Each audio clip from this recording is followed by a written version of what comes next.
एक गांव में एक लकड़हारा रहता था। वह रोज जंगल में लकड़ियां काटने जाया करता और इन्हीं लकड़ियों को बेचकर अपने परिवार का पालन पोषण करता। लकड़हारा जिस जंगल में लकड़ियां काटने जाता था, उसी जंगल में एक फकीर की झोपड़ी थी। उस फकीर ने एक दिन उस लकड़हारे को अपने पास बुलाया और पूछा, मैं तुझे रोज देखता हूं कि तू इस जंगल में लकड़ी काटता है। क्या कभी तूने इस जंगल से आगे जाने की नहीं सोची? लकड़हारे ने कहा, बाबा, मेरी 7 पीढ़ी यहीं से लकड़ियां काटती रही है और आगे भी मेरी 7 पीढ़ी यहीं से काटती रहेगी। मुझे कहीं आगे जाने की क्या जरूरत? इस पर उस फकीर ने कहा, एक बार इस जंगल से थोड़ा और आगे जाओ, वहां तुम्हें चंदन की लकड़ियां मिलेगी। फकीर की बातें सुनने के बाद वह उस दिन थोड़ा और आगे गया और उसे वाकई वहां चंदन की लकड़ियां मिली, जिन्हें देखकर वह बहुत खुश हो गया। उन चंदन की लकड़ियों को काटकर वह अपने घर वापस चला गया। पहले वह रोज लकड़ियां काटने जाता था, पर अब वह हफ्ते में एक बार ही जाता, क्योंकि अब वह बहुत पैसे वाला हो गया। कुछ समय बाद फकीर ने फिर उसे रोका और उससे कहा, मैं कई दिनों से देख रहा हूं कि तू सप्ताह में अब एक बार आता है और चंदन की लकड़ियां काट कर ले जाता है। क्या कभी तू उससे और आगे नहीं गया? इस पर लकड़हारे ने कहा, उसे आगे जाकर क्या करना बाबा? चंदन की लकड़ियां तो सबसे श्रेष्ठ लकड़ियां हैं। फकीर ने इस पर कहा, अरे पगले, उसे भी थोड़ा आगे और जा, वहां तुझे चांदी की खदान मिलेगी। फकीर की बातें सुनकर वह लकड़हारा बिना रुके चंदन के जंगल से थोड़ा आगे और गया। उसे वाकई वहां चांदी की खदान मिली। अब वह अपने साथ खच्चर लेकर जाता और बहुत सारी चांदी भरकर ले आता। धीरे धीरे समय बीतता गया। एक दिन फकीर उसे फिर मिला। अब उसने उससे और आगे जाने को कहा और कहा कि वहां सोने की खदान है।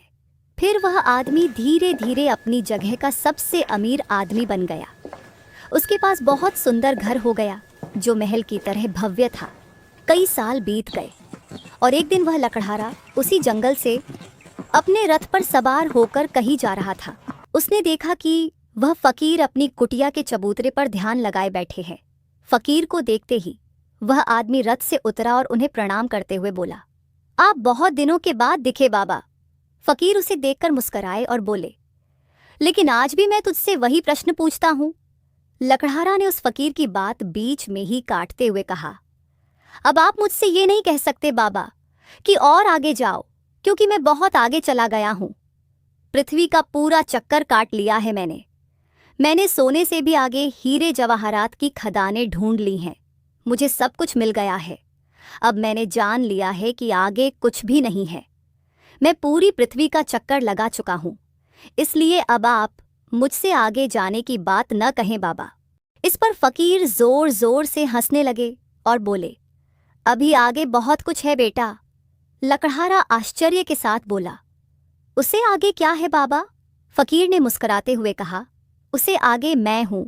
क्या कभी तुमने सोचा कि जिस आदमी को चांदी, सोने, हीरे जवाहरात सबकी खबर हो, वो इस झोपड़ी में क्या कर रहा है?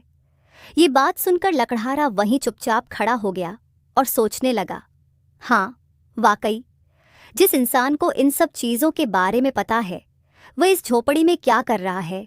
तब उसे याद आया कि मैंने जब भी इस फकीर बाबा को देखा, ध्यान मुद्रा में ही देखा। क्या ध्यान इन सबसे आगे की चीज़ है? क्या ध्यान से बढ़कर और कुछ भी नहीं? क्या ये सारी चीज़ें ध्यान के आगे फीकी हैं? और उस दिन के बाद वह लकड़हारा फिर कभी उस रथ पर नहीं चढ़ा। दोस्तों, ध्यान आत्मा की खुराक है जो तन और मन को मजबूत करती है। ध्यान एक ऐसी आदत है जो जीवन जीने का नजरिया ही बदल देता है।